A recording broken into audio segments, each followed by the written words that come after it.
Miami Dolphin fans, let me ask you something. You love the Dolphins? Do you think they are the greatest football team? How about the greatest show on surf?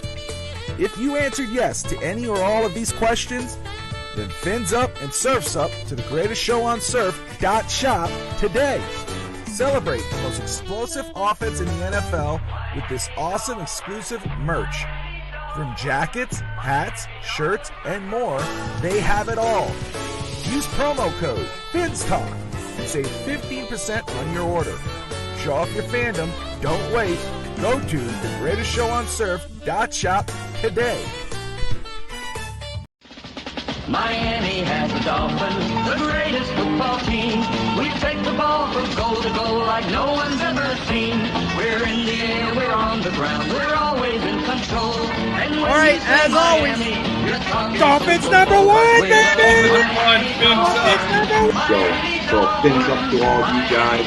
Thank you for doing I just want everybody to remember, we may not always agree on everything Miami Dolphins, but there's one thing we do agree on, is we are all Dolphin fans.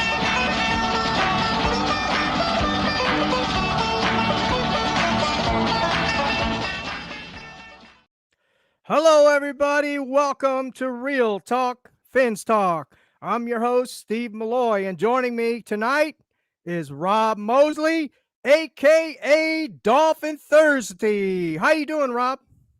Can't complain, Steve. Can't complain, really, other than I wish our Dolphins were playing a home playoff game this week, but we are in the playoffs. It is what it is. We got to make the most of it. Got to circle the wagons, come out firing in the cold weather in Kansas City, and have our Dolphins win their first playoff game since 2000. That's what's on the agenda. The Dolphins made their bed to get into that position. Yes, they made the playoff, but they had a lot prettier picture just a couple weeks ago, but they blew it away. Now they got to go on the road. But they're still our team, Steve. So we're going to be rooting for them. Whether you're watching it on Peacock or me being home in the local market, watching it just on the local NBC channel, we all have the one thing in common, Steve. We want the Dolphins to win. And Rob, what do you have going on at Dolphin Thirsty YouTube channel? Just slow growing. Good fans starting to find me over there. As one of them right there, SoCal Derek. He's found my channel. And how you doing, brother? Other Chef Jews found my channel. So good evening. I'm so used to saying good morning. Good evening to Seth Jew and Christopher Jones and Derek. Big fins up to you guys. But yeah, and then on DolphinThirsty.com, it's just me once in a while ranting and raving about something just to have something fun to do over there in my spare time. Steve, but the one thing, like I say, I'm going to steal your disclaimer today. The one thing we agree on, we all love the Miami Dolphins and we want them to win. Keep that in mind, guys, when we're having stupid fights on Twitter. We all want the same thing. Yeah, absolutely, Rob. And I want to thank everybody for joining us tonight, for coming into the chat. I appreciate y'all. If you haven't done it by now, please hit that like button. Share this with your friends, your families, and your neighbor. If you're new to the channel, please subscribe. I see Chef Chews in here. Christopher Jones is in here. SoCal's in here. Appreciate you, brother, for joining me tonight. You said you were. Appreciate it. So appreciate everybody in the chat. And as Rob said, yes, remember, everybody, we may not agree on everything Miami Dolphins, but there's one thing we do agree on. We are all Dolphins. Hey, Steve, I'm going to throw up the injury list real quick there. Absolutely. So those today. Yep, those are injuries as of today. As you see, it doesn't look like the whole roster's up there like it has been in the last few weeks or months. But that's because a lot of folks are on injured reserve. So that's why it doesn't look as full. But Kansas City, in fact, has more injuries than we do this week. So, Rob, I know Van Ginkel was put on injured reserve. We had who else was put on injured reserve? And if you mind, you want to bring up some of the guys that we have also we signed today Jerome as well. Baker was put on injured reserve, so that's why we signed a couple of the guys that we signed. I don't have it up on Back It Up Ben's podcast, but we signed Houston.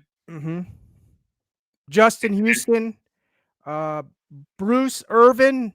Yeah, Bruce And Irvin, he was with Detroit most recently or whatever, yeah, and then we and brought back Houston was with the Panthers, but only played like 7 games this year, so we will right, see on that front. So, but right. hey, we needed bodies. They're there, and then they Yeah, signed the Malik guy who was with us Malik earlier in Reed. the Hmm. to the practice squad. Right, So, right. but hey, it is what it is, man. At this point, beggars can't be choosers. You got to get the talent that's out there at No, this time of year. So well, at least they're trying, they're Steve. trying. They're trying. They're making a last ditch effort. I have to give them credit for that. The organization bringing some guys in to help us out for this playoff game coming up on Saturday. But before we get going, Rob, I wanted to make mention of something. It's really disappointing. It's really hurting me. And I got to get this off my chest. I know all of us know Marissa Moreno. She's a very good friend of the Fins Talk Sports Network, and she has been harassed. She has been disrespected on X, um, and just you know a lot of personal attacks. Because of her opinions or disagreements that she has with other fans that are on the in the community. And I will tell you right now, I do not like that at all. And I know it's not anybody or anyone that's in our audience or Fins Talk Sports Network. I know it's none of us. Um, but she has our support. The Fins Talk Sports Network has our support, and I know you, Rob, will support her as well on your YouTube channel or network as well. And that's just a disgrace that people have to attack others, human beings, fellow people, fellow persons like that, whether female or male. It's just respectful. It's uncalled for. I don't like it. I don't practice that. I may have disagreements with folks, and I'm sure folks on this chat right now will know that I've gone back and forth with them in a respectful manner, and I know you're the same way, Rob. And to Yeah, be honest with you guys, I just ignore people like that. You can call me anything you want, just don't call me late for dinner. I've been a yeah, truck driver, I've been in the military, I've worked in a prison. So whatever they say about me, it don't bother me one iota. But I'll tell you what does bother me is when you pick on some other fellow human being, another content creator, and especially a female. It's yeah. uncalled for. Christopher Jones, you're right. I forgot to mention him. Cameron Good is also out for the Yeah. season. Yeah. Appreciate So, you all joining us tonight. So let's get on with the show, man. What we're here for. I noticed there was a couple polls out. There's a couple polls out today that I was looking at. I think one was on the X or Twitter as it's originally was called, and then there were some that I was seeing on some other content creators shows, and they were taking a poll uh, whether or not we should start talking about replacing Tua Tagovailoa as our quarterback. And this isn't me. These are the polls that came in. One was 64% yes, and the other one was 50, I think it was 56, 54, 56% yes. We need to start looking to another quarterback and replacing and talking about replacing Tua Tagovailoa. Now, as for me, if you're new to the channel, please don't if you do like Tua, if there are any Tuaneers out there, or I call it the Tua cult, because there are some folks that are what I call a Tua cult, not just a Tuaneer, someone that likes that player. That's fine. I get that. But I'm talking specifically of the Tua cult, guys. If you're out there, don't take this personally. This is constructive criticism about our quarterback. Okay, I like the young man. The young gentleman is a really good kid. He's a Christian kid, which I like those values. He's very humble, although at times he has been salty. But hey, we all, with the pressure that he's been under playing this year and what he's had to go through, I get it, But the bottom line is what I was going to say is I don't feel that way. I definitely don't feel that way about Tua Tagovailoa right now. I don't. I don't feel that we should start thinking about replacing him and getting another quarterback at this moment. That's the way I'm feeling. Now, there's a caveat to that. I'm waiting as I've said on this network and on this show many times, I'm waiting for my full evaluation until after the year about deciding whether or not I think we should have not my decision, but I'm just saying what I feel. Then I think we can have a conversation about that at the end of the year. Let's see what he can do in Kansas City. Let's see what our team can do. Let's see what McDaniel can do. That's just ridiculous talk right now. I have my opinions about Tua Tagovailoa. He's not my top of the list for a franchise quarterback for this team. I'm sick and tired of changing his diapers every time he plays a good team or a team or teams that a game that it's meaningful, like this last game. I'm just tired of changing his diapers, man. And I just don't think he's ready at this point. I don't think he's ready to be a franchise quarterback, but he can change my mind. He can change my mind if he can prove this week, which is going to be a very big challenge, because when he plays in 40 degrees or below in the cold weather, right? He's 0-7, and he will be playing in the KC. And I know somebody on here owns some property out there because I was talking to him earlier today texting with him. So he knows it's cold where they're going to play. And it's snowing. And here's what I don't like. Why are we still here in Miami? Why are they still in Miami when they should be over there in KC and Missouri getting adapted to the cold? Why in the hell is Mike McDaniel and all the rest of the players in a warm room wearing winter gear? They're still in Florida, for goodness sakes. They got to travel all the way to Kansas City to play the Chiefs in minus 10-degree weather on Saturday, and they're still here, or still there in Florida, because I'm in Texas, feeling nice and warm here. Well, it is a little cool today. But why are they still over there? They should be acclimating their bodies to the weather, man. And then last year, hold on, I'm not finished. Hold on, hold your horses, slow your roll. When last year, what was he doing? Wearing his T-shirt in Florida. We like it colder. The colder, the better. I don't see those shirts on today. I don't see them on today. They're wearing the winter gear, for goodness sakes. You know what I like, though, about McDaniel this week when he went up to the podium? He wasn't smiling. He wasn't smiling. Now, that's all I have to say about that. But I do have some other things to say about players, and we'll go over some of the stats and some of the upcoming game. Rob, what is your take on Tua Tagovailoa? Do you think we should be well, I love your enthusiasm, but your take is crazy. History has shown when teams travel to prepare for it, just like when teams come here to try to get used to the heat, still on game day, they're dying in our heat. When we went out to try to get adjusted to the West Coast time, we screwed up. We went out to Germany early, way earlier than anyone to try to get adjusted, and we still lost. So I think that's overblown. But getting back to your 2, that's just my 2 cents, Steve. That's just my 2 cents. No. Hey, I respect your 2 cents, brother. I respect your 2 cents, Rob. That's my 2 cents on that take, because it's shown it hasn't mattered when you do that. All this. Okay. There's no winning recipe to get used to that weather. Okay. So, I have a different opinion, so that's fine. No, that's fine. That's fine. I understand. But let me about the question that I presented to you, though. Do you think we're ready to start talking about maybe replacing Tua or looking for other quarterbacks at this point? What's your opinion on that? I mean, to me, you should always be looking, but you can still be having Tua, but you should always be looking because that's what the Green Bay Packers have done through their history. They have a franchise quarterback, but they're still looking for the next one because you can never have too many great quarterbacks.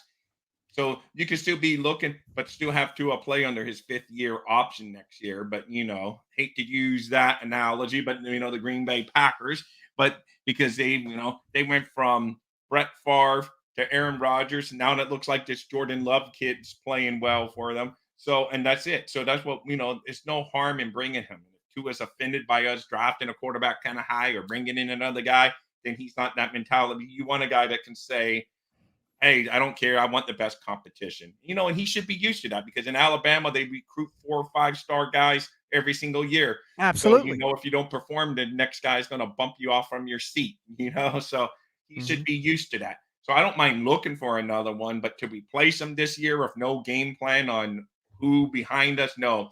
Have him go this year.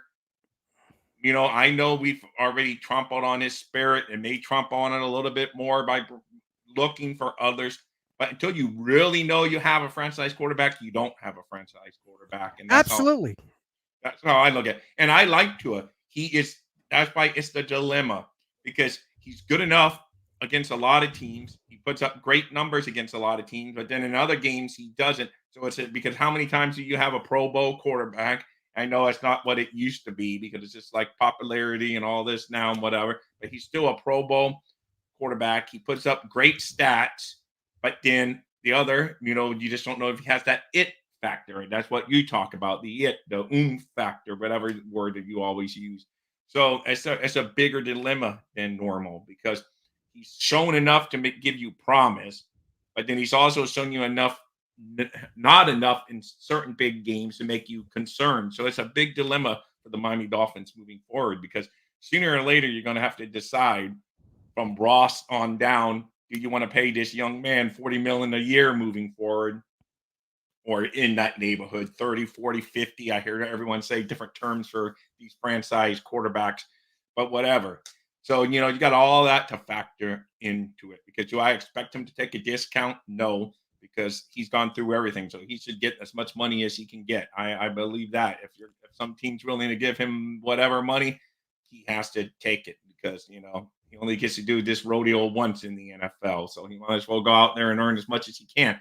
But, that's where I'm at. It's not so cut and dry. If he was just like horrible where you just knew like, oh my God, this guy's not our guy, then it's a lot easier. But Tua's shown enough to give you that promise. So it makes it harder in my book, Steve, because if he just absolutely sucked every game, then okay, we need to replace our quarterback once again.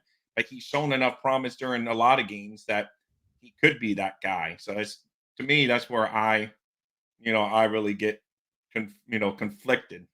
Yeah, no, I agree. It's definitely a confliction. It's definitely mixed emotions. But let's go over Tua's key games late in the season. We can go back as far as 2020, but you know what? I'm going to give him the benefit of the doubt. He was a rookie. Let's go to 2021. 2021. And I don't want to hear all this crap that Flores treated him, bad and all this stuff. He played, like you said, you just pointed it out, Rob. He played for Alabama, Bama, and he played for Nick Saban. So don't give me this crap that's what I can't stand about McDaniel and this organization. They treat him and coddle this guy, man. What else do you want? What else does he want, man? Look, let me just tell you this right here. Let's go over this right now before I get to his games and everything. All right. We have given this guy all the weapons that he could have. We've given him a special social worker coach, a counselor coach, an MK Ultra guy that gets in his head and brainwashes him and programs him to the way and manipulates him the way that he wants. That's the way I see it, especially when he's playing on the field. The man's been in the league for 4 freaking years, and he can't audible when he sees 10 freaking guys up at the line of scrimmage and 1 safety, and he's going to call a running play. I don't blame that on Mike McDaniel. I blame that on Tua. He's a freaking elite quarterback, isn't he? He's a Pro Bowl player, isn't he? And he can't make an audible. Doesn't he not see 10 men on the line of scrimmage and he's going to call a run anyway? Instead of all about, if he's a true leader, he would say, hey, dude, move over here. Hey, Tyreek, go over here. Hey, kill. I'm calling an audible. What does he do? He runs the same exact play that his freaking handler gives him. Steve, but you're all over the place with Tua this year. No, yes, you are. Earlier in the year, you were saying he's him. Hold on. He's got to grab his cojones, and he needs to go up to Michael McDaniel, his social worker, and he needs to say, hey, buddy, it's not working what you're doing, this call. I got to play my call. Hey, he did it once before and bragged about it. on the podium. Oh, yeah, I called out of that play. I'm special. And I threw it to Tyreek, and he made a touchdown. Big freaking deal. You're supposed to be doing that every fucking game. Stop with the bullshit about Tua is this and Tua is that. He can't even make a goddamn audible. But see that back it Anyway, up. here's what I want to say. Here's what I want to say. Podcast makes a good point. We don't know if McDaniel's handcuffing him and doesn't really allow him to do an audible. That we don't know. That's what Jimmy Johnson did to Marino at the end of his career. So absolutely, I agree with that point. That's a great. Thank you, Rob, for bringing that point up. That's exactly podcast. Didn't we just talk about that earlier, Rob? Yeah, we were talking about that when I was talking to you yesterday or today. Yes. Yeah. It's quite possible that he is handcuffing him. You know, but the bottom line is, if he is, then again, I'm going back to telling y'all. All right, telling everyone. All right, then he needs to frickin' grab his frickin' cojones, go up to Mike McDaniel, say, hey, Mike, you're not the one playing. You're not the one executing these plays. You're not the one that's seeing the field. I'm not wearing the camera like I wear in practice. You can't see what I'm doing or what I see. Then he needs to make the audible. Is he smart enough to do it, intelligent enough to do it? Of course, I think so, of course. So he needs to do that if he's going to be a franchise quarterback, as we call him. That's what he needs to do. Freaking rookies are doing that this year. Watch the games. Well, anyway, here's what Tua's games late in the season are like. Again, I'm giving him the benefit of the doubt from 2020 on, okay? Tennessee, we would have clinched the playoffs. Lost. Crap the bed. 2022, San Francisco, crap the bed. 2022, Chargers, crap the bed. 2022, Bills would have clinched the playoffs, crap the bed. 2023, Titans, crap the bed. At home. 2023, Cowboys, clinched the playoffs. Wow, we won one, but our offense only scored 7 freaking points. 5 field goals, but our offense legit scored 7 points. Ravens, oh, we don't know about that one. Bills, we all know about that one.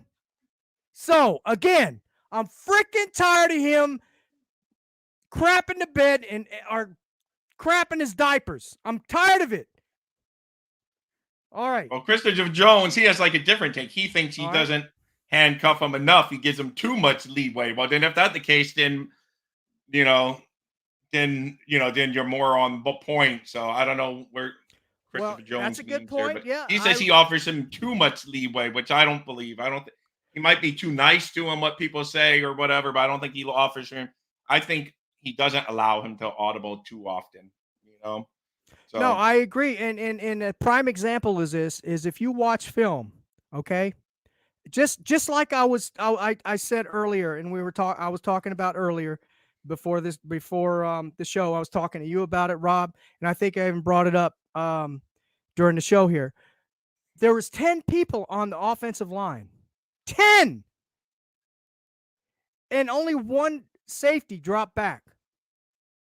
And they ran a run play. He did the exact play, the scripted play that he was told to run. And that's the thing. Mike McDaniel has, I believe it's Tua. Tua is limited. Everybody wants to blame Mike McDaniel. He's not a good play caller and he abandons the run and all this crap. I don't think it's Mike McDaniel. It's Mike McDaniel's playing and he has a limited quarterback. But we with only a limited know what skill set. But we only know what he says publicly, Steve. So say you become a billionaire and you buy the Dolphins from Stephen Ross. You go to Mike McDaniel behind closed doors. This is just make-believe bar talk. And even though you and I don't drink, but if we were drinking a milkshake at a bar and I'm the owner of the Dolphins, you're the owner of the Dolphins, and I'm Mike McDaniel, you ask me, that's what we would never know. Publicly, you love Tua, Mike, but your job's going to be on the line now I bought the Dolphins. Is Tua the guy moving forward? I'm going to give you leadway, but you got to be honest with me. If it's we go get someone else, I would do what move hell and earth to get the quarterback you think we need. Or do you think McDaniel still tells the new owner, no, man, Tua's the guy? That's the answer we really don't know, because we can debate until we're blue in the face, but the guys making the decisions are the one that matter, because we can sit here and cry all day about, but what do you think behind closed doors? I know you can't really say what he thinks because we're all human and have our different thoughts, but do you think McDaniel is as strong Tua supporter behind closed doors if the owner came with him with that? Or do you still think then he would be honest and saying, yeah, no, we could probably do better, or a lot of people would succeed in my system? Because you see in San Francisco, they get a quarterback hurt, the next guy up, he puts up good numbers. So do you think McDaniel would be that honest, or he would say, no, Tua's a man, we got to pay him his $40 million or whatever a year? Well, I know this is hypothetical, and please, guys, don't think this. I don't know. I'm just saying hypothetically. That's what I'm saying. We don't know what he thinks. No, we don't, and we're not going to know what he thinks until after the season, after this all plays out in KC. But I like the question, and I can't answer it. But here's the key. What did they do last year? What did they do out last year when in the off season? What did they do? What did they go look for? They 100% publicly promoted Tua, saying he's the guy, Stu, moving forward. He's our guy. And no. I mean the year before. My bad. The year that McDaniel first started here. What did they do prior to that? Well, before McDaniel started, they tried to replace him at Flores' crew. They tried to replace him at every turn. But since McDaniel was on that airplane, he was saying Tua's the guy from day one. And that's the big reason he was coming to the Dolphins, because he's excited to work for Tua, talk to Tua on the airplane on the way over. Absolutely. So McDaniel's the X factor, correct? Right. Of course. So here's the thing. At the end of the year, right? Hypothetically, guys, I'm not saying we can't beat KC. I believe we can.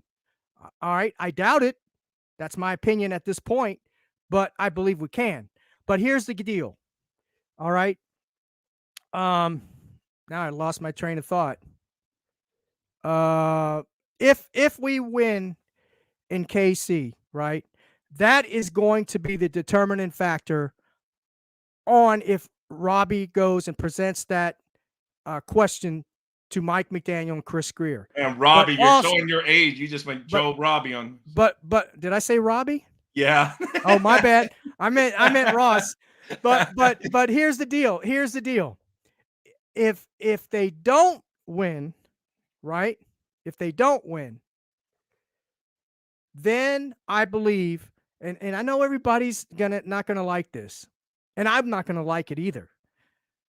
But Joe, I keep wanting to say Joe Robbie.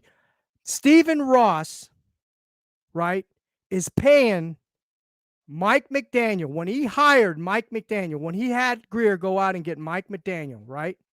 Because actually Flores wanted him last year too. I mean, 2 years ago too. And San Francisco 49ers blocked it. So give some credit to Flores, okay? But the bottom line, what I'm saying is,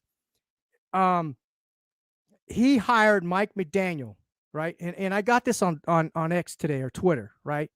You know, it's a process. No.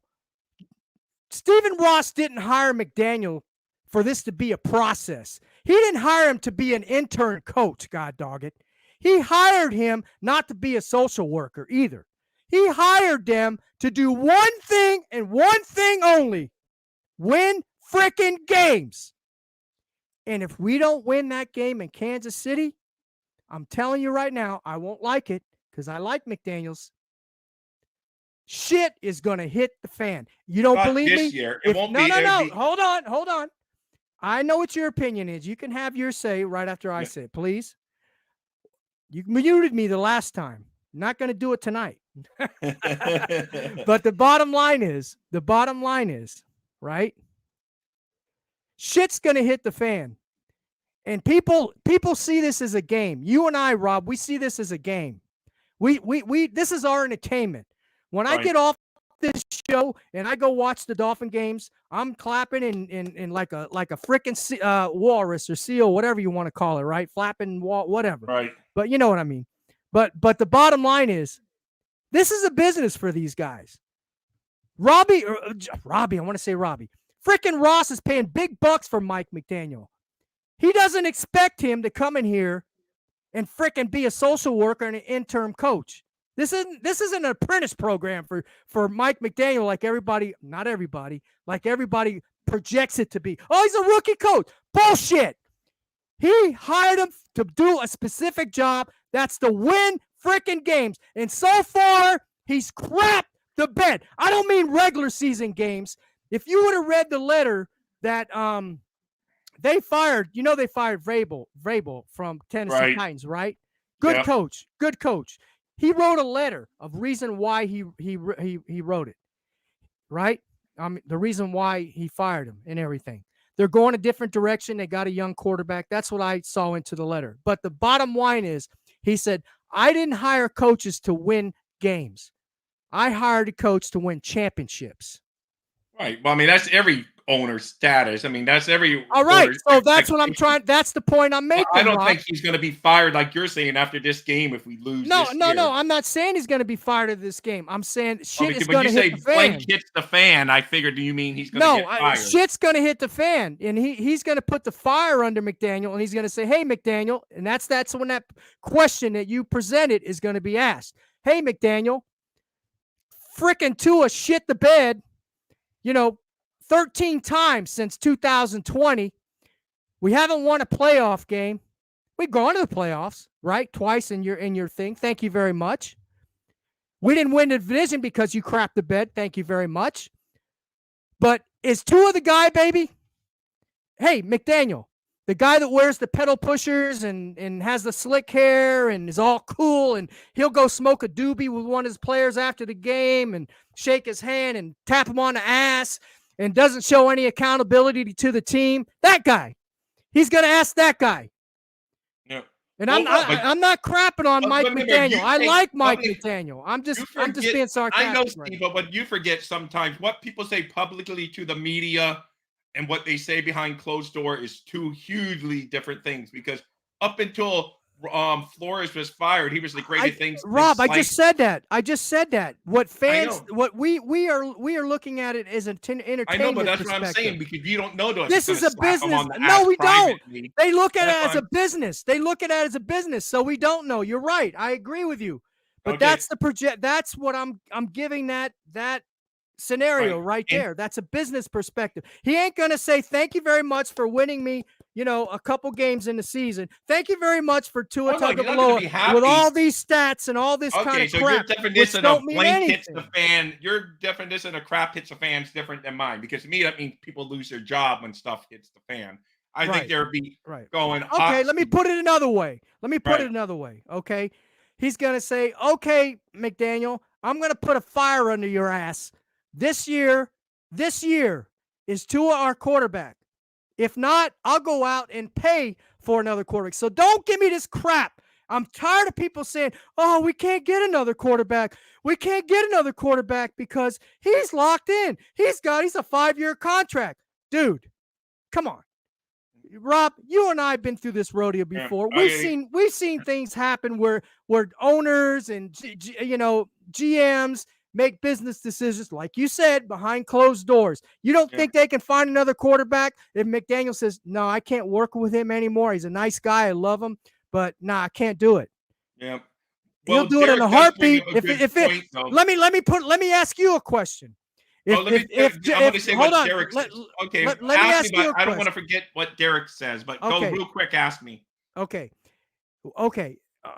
What if Joe Robbie says, I keep saying Joe Robbie. If Joe Robbie's talking to us, I don't know. I'm running for the hills, man. If he's coming down and talking to you, Rob, I don't know, man. Go ahead, brother. Maybe that's why our stadium is first and everything. Hey, I lost my train of thought. Old fart. Anyway, if Stephen Ross comes down and talks to me, the coach. I forgot. Go ahead, man. No, what are you going to say? I forgot. I'm serious. I forgot. It's no one.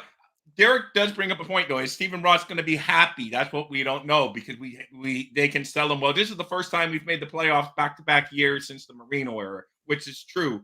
So he could very well bring that up. So so that is a good point. There is some. But then again, Ross is freaking 82 years old, man. Come on. No, I know. How many times we're gonna play? How many times we gonna change his diapers, man? To his diapers before Ross many years says, was Adam Gase here? I think if we go look it up, he was here 3 years. Yeah, he was Forrest here 3 years. was here 3 years. Yeah, Mike McDaniel will be going into his 3rd year. So of course, just by the studying Ross, McDaniel is going to be on the hot seat this coming year. I don't think he would cut him off this year. No. Because of the 2 consecutive playoffs. Right. He has shown promise as a coach. Right. And he's going to give him the benefit of the doubt. I know we say no excuses, but he's going to look and say, God, we lost so many players that can I really judge them fairly when you're playing with the B squad against other teams' A squad? Right. So he's going to have a lot of the benefit of the doubt there. I know us as fans, we're just like, win, baby, win, baby, win. That's all we give a damn about. We want them to win. We don't care if they had to put the Southwest High Eagles. That's where I went to school back in the 80s. I don't care if they had to put the Southwest High School I'm sorry Eagles. to hear that. Yeah, I know. It was a horrible football team, even on the high school level. So Purple Pride was their name. They were the Eagles. But anyway, they were purple and white. But now I'm getting off track. So, it doesn't matter. I don't care if that's the roster we're putting out there. We want the laundry. Well, I got a Boston Red Sox shirt on today. Shame on you. Laundry. If we love the laundry of the Miami Dolphins. And that's how we roll. So we don't care about the excuses as fans. Oh, I don't care. Go out there and win because the Dolphins better beat the Chiefs. I don't care if you have every damn player on injury reserve. We want to win. So I understand that. But an owner accepting the situation is probably going to say, well, he's got us to the playoffs 2 years in a row. And, we lost everyone and their mother from starting offensive lineman, almost the whole offensive line, other than Austin Jackson missed time this year. We lost every damn edge rusher. We lost Javon Holland for a long time. We lost Jalen Ramsey for a long time. So we have our excuses, which we don't like as fans. But when an owner is assessing the situation, they analyze all that crap. And they're going to say, well, he lost all these guys. How can I really rate him fairly? Yeah. And fair enough. One guy that's getting escaped from our little ranch tonight is Chris Greer. If McDaniel goes, Chris Greer's ass better be right out the door in front of him or behind him.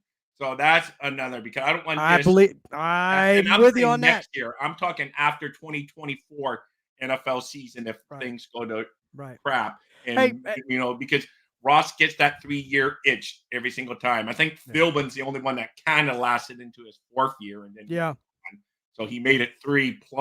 But for the most part, he gets that 3-year itch and they don't produce. He's ready to move that coach out and bring in a new one to repeat, rinse, and the only disqualifier where I would say like some crazy thing happened is if like a Jim Harbaugh says, "Oh, I would love for you work for you, Mister." Then I think everyone's gone, but I don't think that would happen. I don't think that's going to happen. He's already declined twice. Michigan or goes to the Chargers. I'm just saying, I don't think there's any scenario that McDaniel's gone this year. So his seat's going to be hot. Because every single seat's hot. Look, Gabriel had some good years, but the past couple of years he didn't win, and he's out. I mean, he ruined our freaking season. AFC, he just did enough this year to beat our Miami Dolphins. But other than that, he's out because even Belichick's name is mentioned because people expect wins. They don't care. Like, okay, you had Brady, you won your Super Bowl. Now you're not winning. We may need a change. So everyone's on the hot seat, Steve. So that's just what I'm saying. All right, so let's kind of get off this subject. I know it's a very sensitive topic to when we talk about Tua Tagovailoa, especially for the Tua cult. Well, this is more about Greer and I know, but we've been talking about Tua a lot too. But anyway, I wanted to get on to the I know I've seen a lot of stuff. I've been doing a lot of reading today on Twitter and stuff, looking at some of the texts, and I know a lot of fans were upset about the defense, and a lot of Dolphin fans are saying, "Oh, this defense, man, they let us down," and blah blah blah. Yeah, to a degree, but in this last game, as when the offense can't get off when the offense gets off the field, how much more do you expect the defense to do for you when they were playing, they played a hell of a game, and they were playing with a lot of folks that weren't, a lot of hurt players. So and they held their own. And so this is what our offense did the last few minutes of the game, right? In the fourth quarter. 3 plays, 9 yards, punt. 4 plays, 11 yards, punt. 3 plays, 1 yard, punt. 3 plays, 3 yards, punt. What the hell else you want to do? That's all on the offense. Like you say, whether you want to blame Tua, whether you want to blame McDaniel, you want to blame Tyreek Hill for dropping a couple of catchable passes, doesn't matter. The offense as a whole unit stunk. We can blame Tua. That's fine. We already have. And I got a beef about. I got a beef. Our big elite receiver that's coming here to be the superstar, and he has. I'm not knocking him. Don't send me hate mail. He's been great for us, but he's had a couple critical drops that have hurt the team over the past couple weeks. So everyone deserves blame, from our best player, because I think we all say probably Tyreek is the most skillful player on our team, but he had a couple of drops that hurt. Some of them were kind of high, but you get your hands on him and you're getting paid the money he's getting paid, he can make the damn catch in my book. So the whole unit took a crap. When the defense, like you said, they were down to, the UPS guys playing that they dragged out of the stadium parking lot that evening. They were going out there, and they kept the freaking Buffalo Bills offense to 14 points. Our special teams, I'll let Evan Posner in another episode rip our special teams, but that was awful coverage. That guy was gone in flag freaking football. He was gone. We got guys running into each other like the Keystone Cops. It was awful. So for our defense to only give up 14 points and to lose that game, it's a shame on the offense, onto the freaking special teams. It's an embarrassment. I agree. The Buffalo Bills basically bent over backwards to give us that game. They threw 2 interceptions in the end zone. Josh Allen fumbled the freaking ball, and we still lose the game. Yes, we gave them yards, but like we always say, we don't care if Tua throws for 400 yards in a loss, we're still going to bitch. So, for sure. So, and on Josh a lighter Allen had note, yards, but he only got 2 touchdowns, and we can't even win the damn game. That's all on the offense. I don't even want to hear anyone say, because the Tennessee game, people are saying, no, it's all on the offense, but the defense still had to give up those 2 touchdowns at the end. So that was equal blame. This game, all on the offense. Yeah, absolutely. It's been on the offense all season when we lost most of the time. They averaged 17 points a game, for goodness sakes. This was here's the deal. On the offense. All right, I'm with you. Here's on a lighter note. Here's something on a lighter note. And then I'm going to go, I got a beef with Tyreek. All right, number 1. Sorry if I stole your Tyreek. No, you're good, brother. For one, does Christian Wilkins like nuts? Oh, you and your joke, but does he? You sent me this joke, but I know you're asking the audience now. So no, I don't know. Does Christian Wilkins like nuts? Because every time, especially Josh Allen's nuts, I don't know, because every time he plays them, and if you watch this game and it's on film, he was grabbing his nuts. Well, maybe the Buffalo Bills. I think that's freaking childish. I really do. I think it's childish. But the bottom line is, if you're gonna do anything, bite the guy. Hit him in the head. That's really mature, Steve. But grab another man's nuts. Come on, man. Steve. I know. Anyway, that's the beef I have. Maybe that's why Josh Allen beats us to a pulp every time. Maybe. Or maybe he likes it. I don't know. Maybe he likes it. But here's the deal. I got another thing, and this is a very serious beef I have with Tyreek Hill. Tyreek Hill, like you said, he's an elite star receiver. No doubt. Does he drop the ball? Yeah. But he does more good than he does drop balls. Right. Okay? So I don't have much of a beef with him there. There's a lot of people that drop balls. Look at Cook. He dropped the ball of frickin' Josh Allen right in his hands. Okay. Right. So, and I've seen it many times, elite players dropping balls. So I'm not criticizing him for that, although it was bad. It's bad at the inappropriate times that he was supposed to catch that ball. But then again, he's not 6'3", which I think they need a receiver that is complementary to Tyreek Hill. Tyreek Hill gets 49% of the passes thrown his way. That's another big problem we have. But I digress. Here's the problem I have with Tyreek Hill. Is he not the captain of this team, the leader and captain of the team? Isn't he one of the captains and leaders of this team? Answer me this question. Rob, you can answer it, or the audience. I'd like to get you involved. Answer it. I know SoCal might have. He has a lot of comments. I love conversing with SoCal because he's going to tell you like it is. Right. So I'm going to ask. You need to get him on the show one day, Steve. Yes, sir. I'm going to get him on the show. But here's the deal.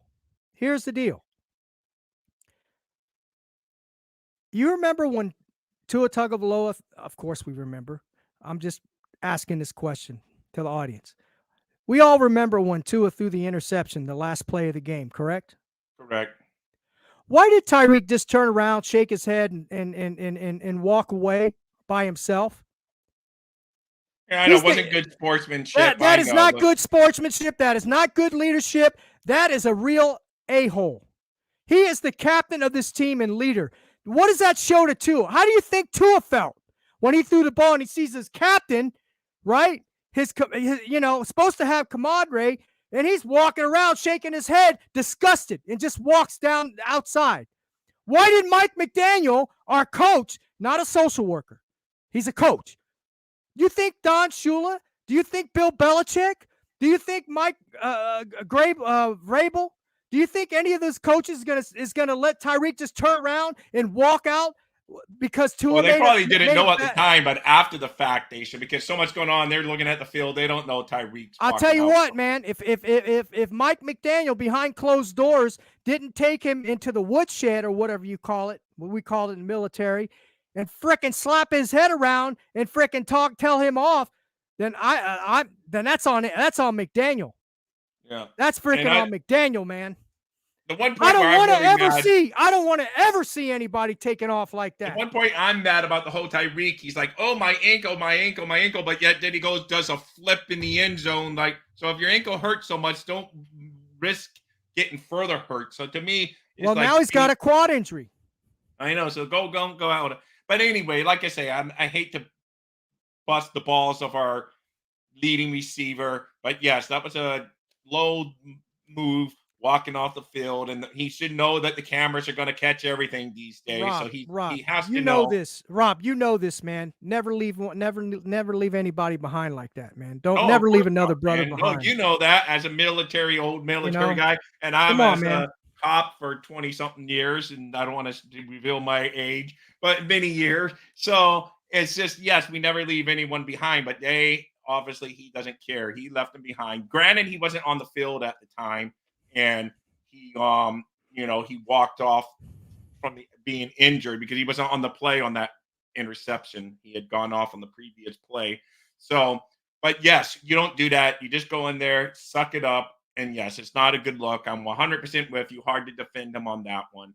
Yeah. But like you said, the drops, it's going to happen when you're the most targeted receiver in the NFL during the course of the season. You're going to have you're going to have more drops just by average alone. Absolutely. I mean, he was targeted almost 200 times this year. Come on.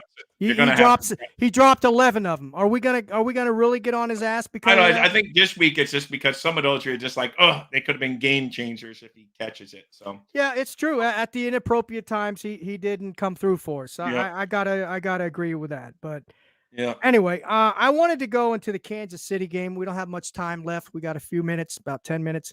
But we're going to play the Kansas City Chiefs at Arrowhead Stadium. They're in their house.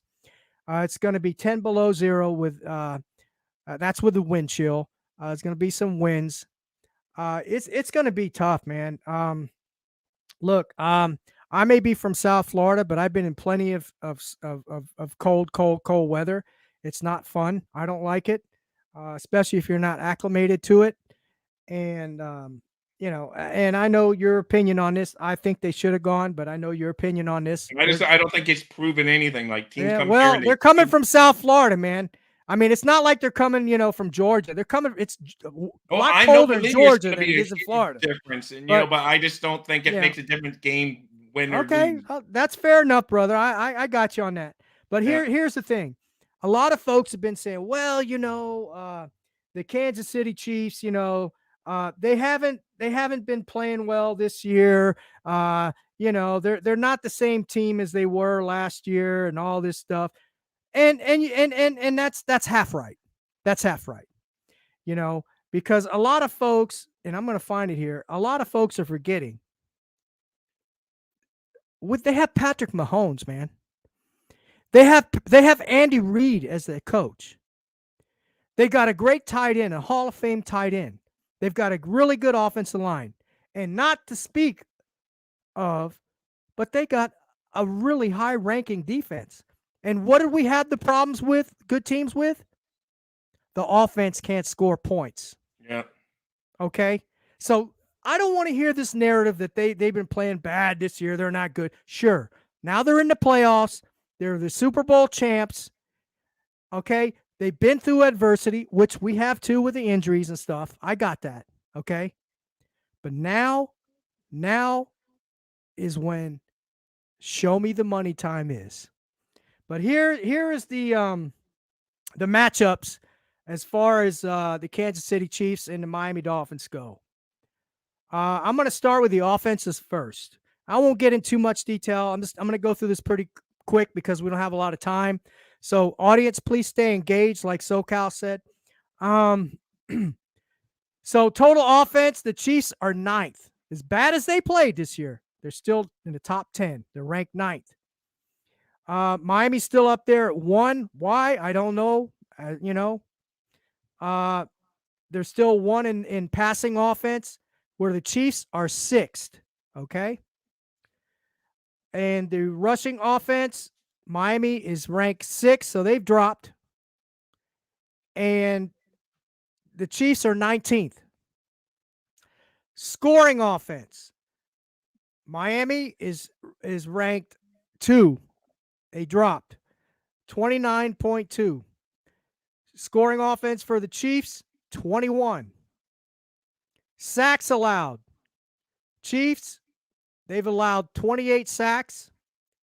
Miami is allowed, with a banged up makeshift line, all right, a bunch of ragtag team, most of them. They only allowed 31 sacks this year. Pretty good. Kept Tua clean, upright, pretty good. We want to see that. With his judo and his jiu-jitsu and the weight he put on and took care of his body. Love it, man. I got to give him kudos for that. He's and the line held him up. Hey, not going to say that his 2.3,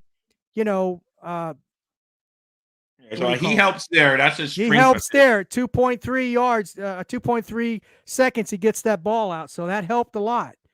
But nevertheless, I got to give him kudos on that. Third down offense, Chiefs are ranked 6th. Miami's ranked 7th. So they're neck and neck there. All right, now let's shift over to the defense.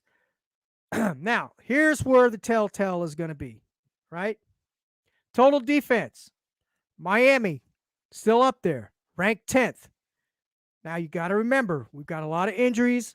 We got a lot on the defense. We got a lot of players that haven't played on this team before or haven't started with us. They're not aware of this system, right? They're not, they only got 1-2 days to prepare, man. That's it. Yeah. But they're still football players, so they should be able to do something, right? All right. Total defense for Miami, as I said, is 10. Kansas City, number 2. Number 2. Passing defense, number 4 for Kansas City. They have a good defense, yeah. Very good defense. Miami, 15th.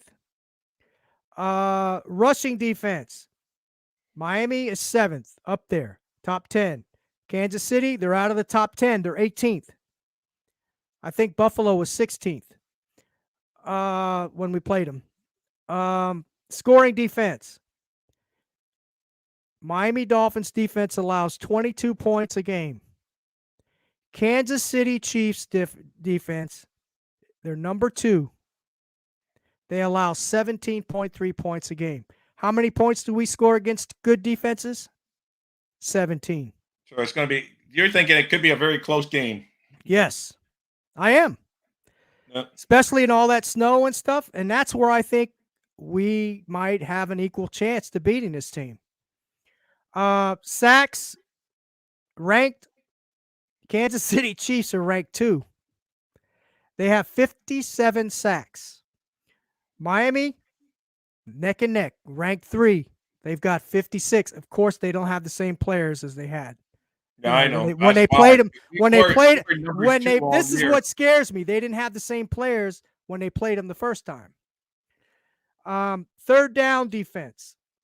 They're 10. Miami's 20. Takeaways. Here's where Miami has the advantage. Miami is ranked 8th. They have 27 takeaways. Kansas City Chiefs is ranked 27th. They only have 17 takeaways. Giveaways. Miami is ranked 21st with a total of 25. Chiefs are ranked, again, neck and neck, 23rd with a total of 28. So, for the most part, the defenses are pretty well evenly matched, man. It's just the offense. The Chiefs have the advantage on the offense. And the reason why I say that is because of the 17, I think it's 17.7 points that our offense averages. And it's just a fact, fellas, ladies, 17 points when they play good teams. Mike McDaniel better have some tricks up his sleeve. Something.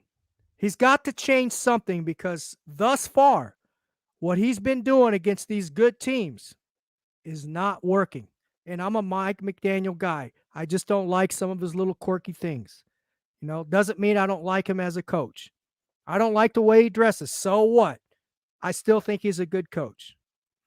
But the bottom line is he's going to have to change it up, man. And he's not playing against these bad teams. He's playing against Andy Reid, for goodness sakes. So it's going to be tough, man. But I do believe they can win this game. I think it's going to be a close game. I'm not going to get my prediction right now. Again, this is another game, just like the Buffalo game. The whole week I had mixed emotions, man. The whole week. Look, right now I'm doubting that the Miami Dolphins are going to win. Well, Steve, we got to do a pregame show Saturday. I haven't gotten with you. It changed up on us. Oh yes, that's right. They're playing Saturday, so we will have to do whenever you call it, Rob. I'm with you, man. All right, sounds good. I'll let you know, I'll let you know before. We can go the same time as always, but that's fine. Yep. And so I think the keys to the game, for to be honest with you guys, the keys to the game is run, and get after Mahomes. That's it. It's simple as that. Derek says, for the love of God, no bubble screens. And he was with you. Run. He was with you on his preview. Absolutely.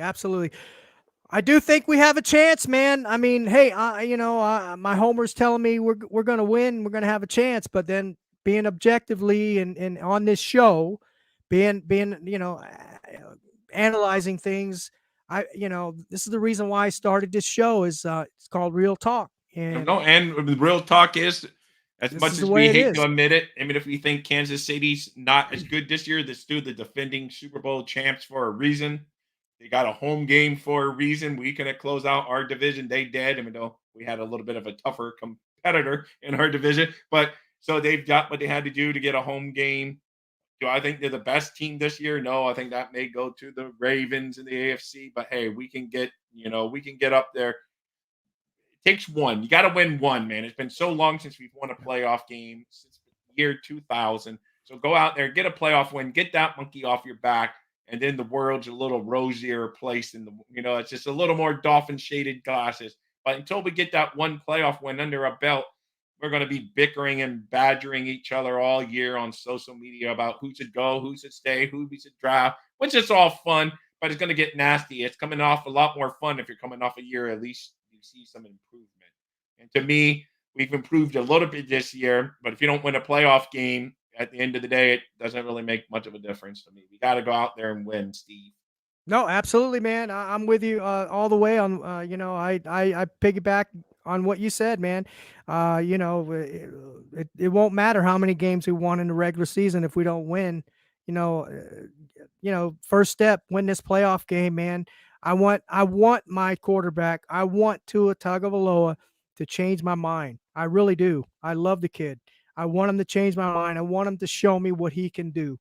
You've had the Tua roller coaster here, Steve. No, at some games you were saying he is him, but you know why? But you know why I'm saying he was him or whatever. I go with the roller coaster. You're right. I go with the way Tua plays, and that's the way he's played.